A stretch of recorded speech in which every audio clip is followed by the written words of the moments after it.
Hi, I'm Daniel. I'm a sleep physician, and if you have insomnia, this channel is for you. Today, we're going to look at an email. It's going to be an email reply actually to Zimi, and we're going to see how a sleep diary can be so valuable because you can pick up on things that are actually improving, and we're going to talk about the challenge from yesterday, trying to figure out why Kyle had such a bad night.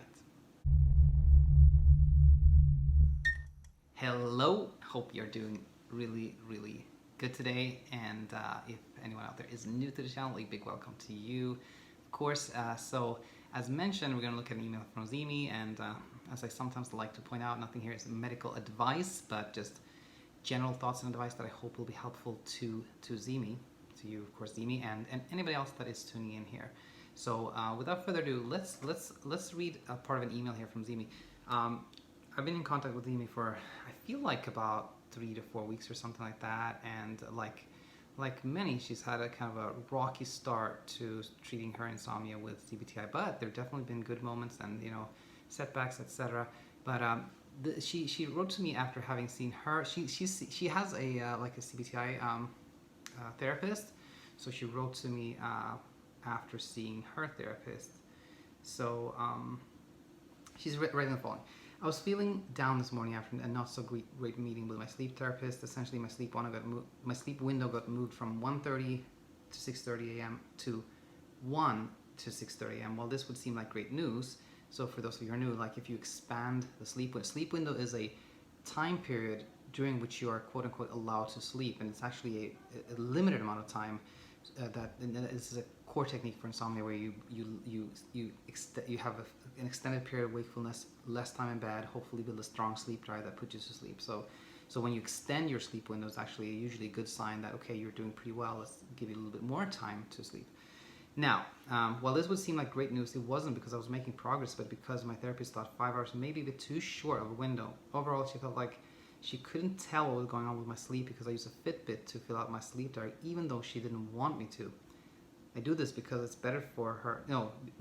Because it's better for her to get a subjective measure of sleep, and also because I sometimes went to bed earlier than 1:30 a.m. I thought I was doing well because I never went to bed earlier than 1 a.m.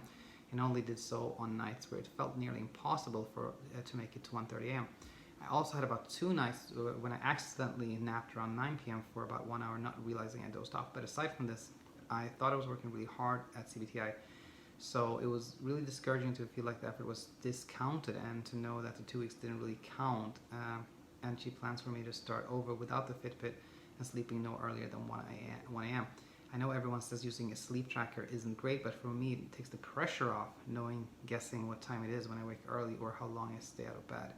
I usually just check my Fitbit in the morning to fill out my sleep diary. I'm also very aware that it overestimates light sleep, so I take that into account when filling it out. So yeah, I you know, just a quick comment on that.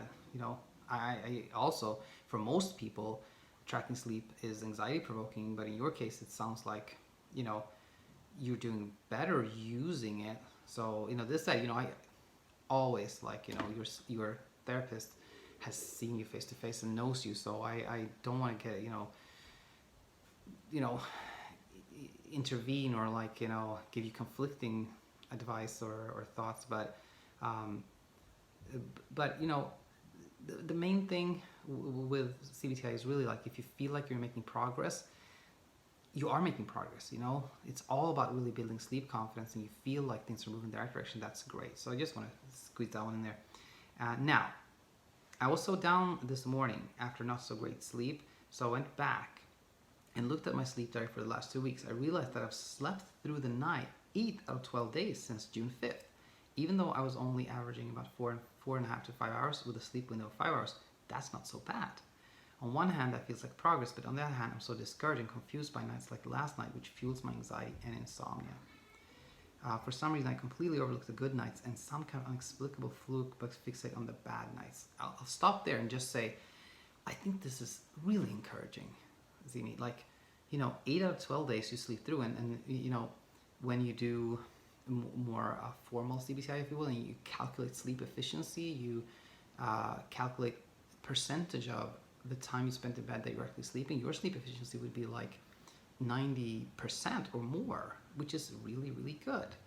And so I'm super encouraged. I think you should really hold on to that and really, you know, write it down or like think about the fact that this is good news, because good news is so important when it comes to overcoming insomnia, and it gives you that starting to get a foothold and like you start building confidence. I really think it's important to really think about that. And now, for some reason, I completely overlooked the good nights, and I talked a little bit about that before. I think I understand why that happens. Is because with insomnia, you're in this like fight or flight mode. You're trying to solve a problem, and typically a trial and error approach is good. Like, you try this thing, if it doesn't work, you try this other thing, you try this other thing until you find something that works. That's the mind's way of like solving the problem.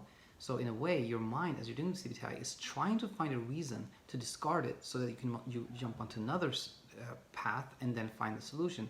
The problem, of course, is that there is no other solution. Like, this is it. Like, so your mind is in a way trying to help you, but it's not. Trial and error doesn't work in this scenario. But I hope that was helpful to you. So overall, Zimi, just keep going. I think you're on the right path. I really do, and don't be so discouraged. I think you will see, your therapist will see that things are on the right path, and I'm confident you'll do really well. Now, jumping from that to something very different. Yesterday, I read a message I got on Facebook. I'm going to read it again. Hi Daniel, I'm really struggling today. I didn't take my sleep meds to see how I would do without them, and I barely slept at all. And I asked people to come up with thoughts on why that happened. And Asiano, who's actually Pexi, so I guess it's official, Asiano is Pexi Lopez, wrote a message that I can't pull it up right now, so I better remember. He said, this is rebound insomnia. You know, when you go off a sleep medication, you know, you often have worse insomnia, and that is true. But here's what I point out: I always thought of rebound insomnia as more of a purely like chemical thing, like your nervous system has been kind of suppressed by medication. You lift up that suppression, and then it goes into like, you know, a more hyper, a more active state. Let's call it that. But I think it is not so much that at all. In fact, I've come to look at it in a completely different way. And then if we read this message again, Kyle here didn't take his sleep meds to see how I would do without them.